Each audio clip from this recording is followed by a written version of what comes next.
ഈ ചിത്രത്തിൽ കാണിച്ചിട്ടുള്ള സഹോദരനെ കഴിഞ്ഞ 3-4 ദിവസമായിട്ട് കാണാനില്ല.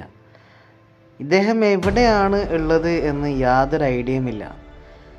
ഇറാൻ ഇസ്രായേൽ അമേരിക്ക യുദ്ധം തുടങ്ങിയപ്പോൾ പല രീതിയിലുള്ള വീമ്പ് മുഴക്കാൻ വേണ്ടി ഇദ്ദേഹം വീഡിയോയിൽ പ്രത്യക്ഷപ്പെടുമെങ്കിലും പക്ഷേ മാർച്ച് 8-ന് ശേഷം അദ്ദേഹത്തെ കാണാനില്ല. ഈ മാർച്ച് 8-ന് ജെറുസലേമിൽ ഉള്ള ഇദ്ദേഹത്തിൻ്റെ ഓഫീസ് കെട്ടിടവും മറ്റുള്ള അനുബന്ധ സംഗതികളൊക്കെ ഇറാൻ്റെ മിസൈലുകൾ വന്ന് പതിച്ച് ആകെ പടമായിട്ടുണ്ട്.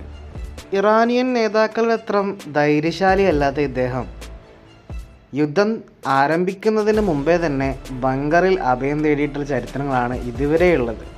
ബങ്കർ മാളത്തിൽ അല്ലെങ്കിൽ ഷെൽട്ടറുകളിൽ ഓടി ഒളിക്കുന്ന നെതന്യാഹുവിൻ്റെ വീഡിയോ ലോകം കണ്ടതാണ്.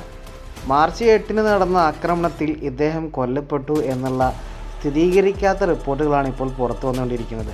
ഇത് വെറും ഒരു അഭ്യൂഹം മാത്രമായിട്ട് കാണാൻ പറ്റില്ല. വിദേശ രാജ്യങ്ങളിലുള്ള പ്രമുഖ മാധ്യമങ്ങളിൽ പലരും ഇത് റിപ്പോർട്ട് ചെയ്തിട്ടുണ്ട്.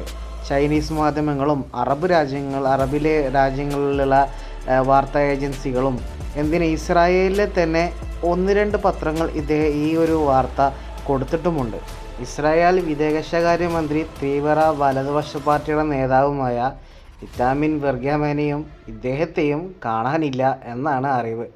ഇവർ രണ്ടാളെയും പടമാക്കിയെന്നാണ് ഇറാൻ മാധ്യമങ്ങൾ റിപ്പോർട്ട് ചെയ്തിട്ടുള്ളത്. അതിനെ ഏറ്റുപിടിച്ചുകൊണ്ടാണ് ലോകരാജ്യങ്ങളിലെ പല പ്രമുഖ ന്യൂസ് ഏജൻസികളും ഇതിനെ പിന്നിൽ വന്നിട്ടുള്ളത്, വാർത്തകൾ നൽകിയിട്ടുള്ളത്.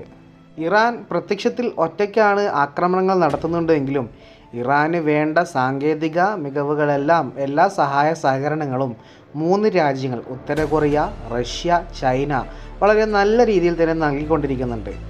സാങ്കേതിക വിദ്യയിൽ ഏറ്റവും മുൻപന്തിയിൽ നിൽക്കുന്ന രാജ്യമാണ് ചൈന. സൈനിക വിദ്യയിലും മിസൈൽ, ഡ്രോൺ ശൃംഖലകളിലുമൊക്കെ ആധിപത്യം സ്ഥാപിച്ച രാജ്യങ്ങളാണ് റഷ്യയും ഉത്തര കൊറിയയും.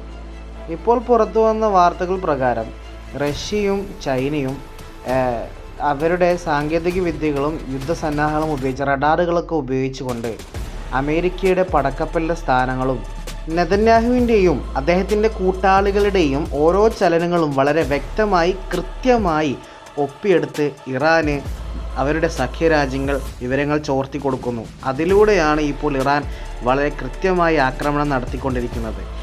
ഏതായാലും ഇറാൻ്റെ നിലവിലുള്ള അക്രമങ്ങൾ വളരെ പ്ലാനഡ് ആയിട്ടാണ് നടന്നുകൊണ്ടിരിക്കുന്നത്. നെതന്യാഹുവിനും കൂട്ടാളികൾക്കും എന്തെങ്കിലും സംഭവിച്ചു എന്ന കാര്യത്തിൽ ഇതുവരെ വ്യക്തതയില്ലതാനും.